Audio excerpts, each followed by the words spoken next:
Hello, isang mabilis na review lang at bumili tayo ng Palm router o router machine. So bago yan, pero actually na-testing ko na yun.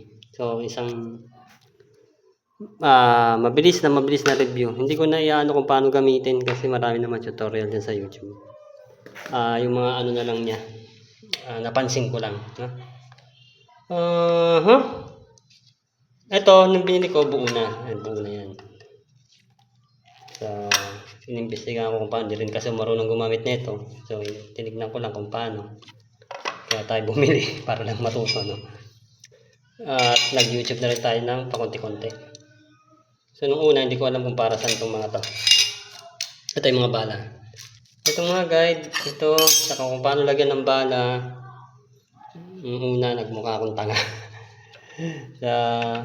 sa bala, yan, nilagyan ko na kasi, no? Kaya pala may dalawang llave. Tapos iniikot ko to nung una. Yun yung parang hexagon na yan na kulay itim. Na hindi ko ginagamitan nito. Hindi obra, hindi kaya. So ihiniga ako. Yan, kaya pala may awang dito sa plate niya. May awang dyan. Although pwede mo naman tanggalin. Nga, parang hirap walang kamay Yan.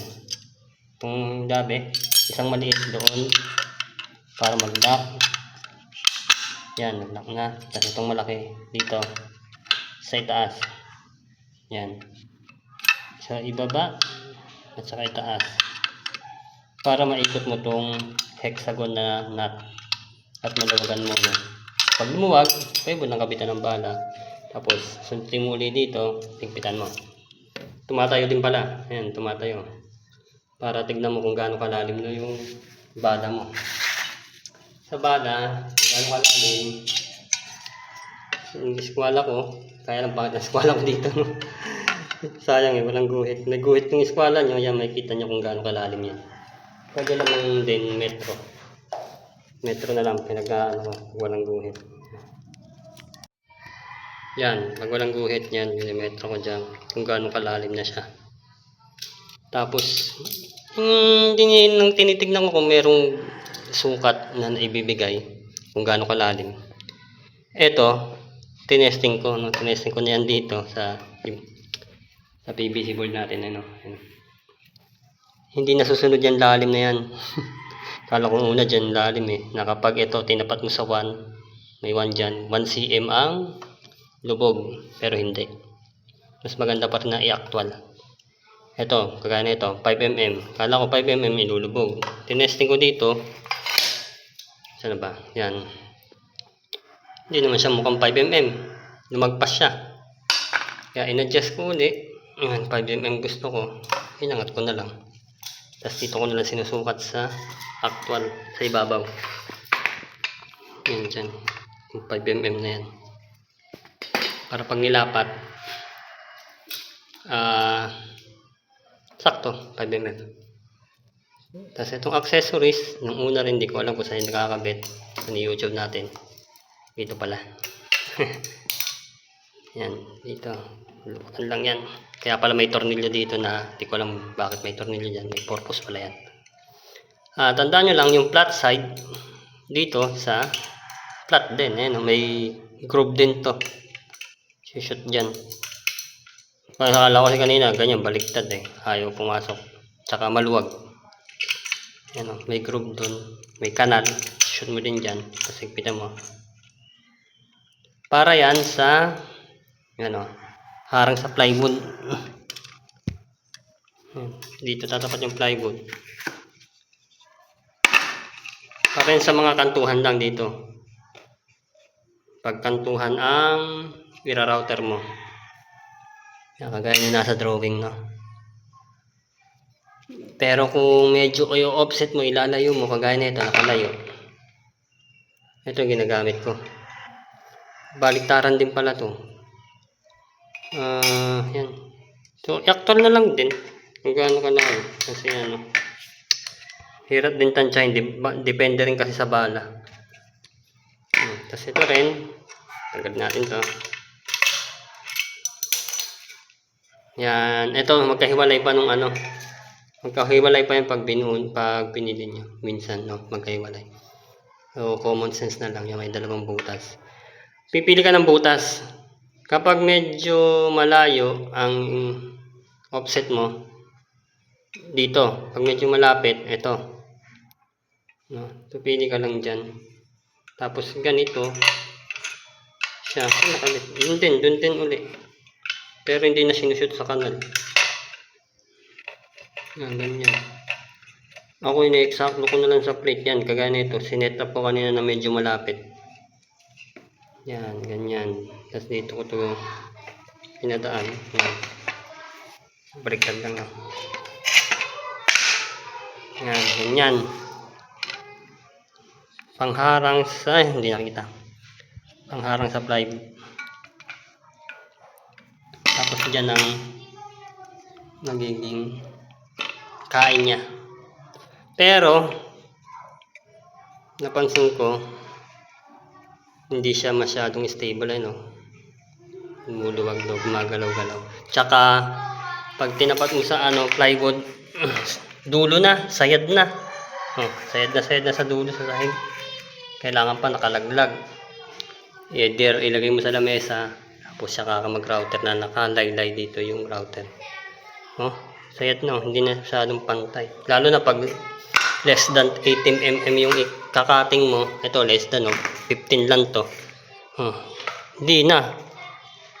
Gewang na. Kaya ginawa ko, hindi ko na siya ginamitan na ito. Mas stable pa kapag ano.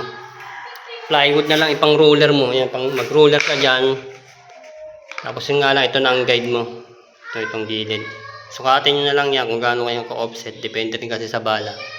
Iba-iba yung sa isang bala. 12.5, 6.5. Actual nyo na lang sukat. Para makuha yung gusto nyong offset. Ito, nakuha ko dyan. Ganyan lang kalayo gusto ko. Hinakpal ko na lang sukat. Magkaiba din pala ng sukat to. Tanggalin natin to. Nung iniimbestigahan ko, kaiba ng sukat dito kesa dito. Tsaka dito, mas malapad to. Ito parehas. Pero ito magkaiba. So pag naglapag ka ng router, dapat tandaan mo kung saan side ka nag-reference, nagsukat ng guide mo, kung saan ka magpapabangga.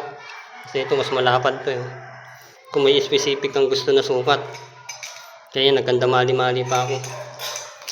Pero yung nakuha ko naman na yan, maganda na yung labas dito. Maganda yung offset niya, nag-roller ako. Ito, di ko na ginamit kasi yan, gumigewang. Gewang-gewang siya. Yan. Pag gumewang na maliit, ang laki ng epekto. Hindi ko na lang napakita yan. Tsaka yan, na-testing ako kung gaano kalalim yung mga gustong lalim yan. Dovetail to eh. Yan. Tapos ano pa ba? Eto. Pag ganito ang lock, huwag nyo masyadong higpitan dito. Pag hinigpitan mo na ng todo dito, tapos ilalak mo pa to, nakakatakot para mabibiak. Di bali sana yung iba, pares tornilyo. Walang kaso. Ito kasi di-clamp. Pwede din naman tornilyo, sagad mo na yan. Huwag mo na i-clamp doon. Pero pangit. Basta wag nyo masyadong hihigpitan para di mabiak yung ano. Plastic pa naman to na clear. Ang ganito, ang tigas katakot yan. Baka masira, bago pa naman. Ayan, pwede na yan. Yan, tapos yung ginagamit ko na itong plate na to, dalawa pala yan. Dalawang ano to, magkasapi. Pumapasok doon yung dumi. Tapos yung saan purpose na ito may para tanggalin. Natanggal dito, tapos may nilalagay yata dyan na kakaibang bala, yung malaking bilog. Panood ko din sa YouTube para saktuhan dyan sa butas na yan. So tatanggalin mo to, pasok mo yung balang yun. Para doon lang yata yun. Ewan ko saan pa para to. Bakit dalawa siya, may sapi. Comment nyo lang kung bakit dalawa pa siya.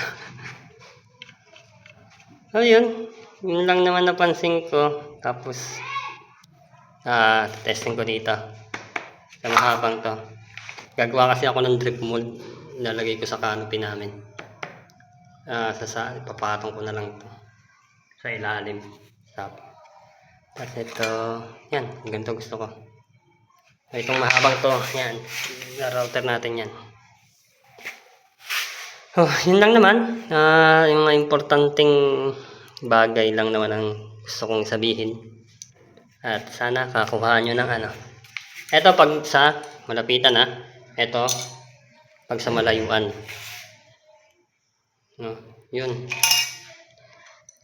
Yun lang naman. At saka pwede rin pala to sa lamesa o ganyan. No? I-mount nyo sa lamesa. Kaya siguro may tornilyo. Pwede itong i-mount sa lamesa. Alisin to. Tapos tornilyo mo sa lamesa. Yun lang naman. Thank you sa mga susunod pa natin pwedeng i-review dito, no? Okay.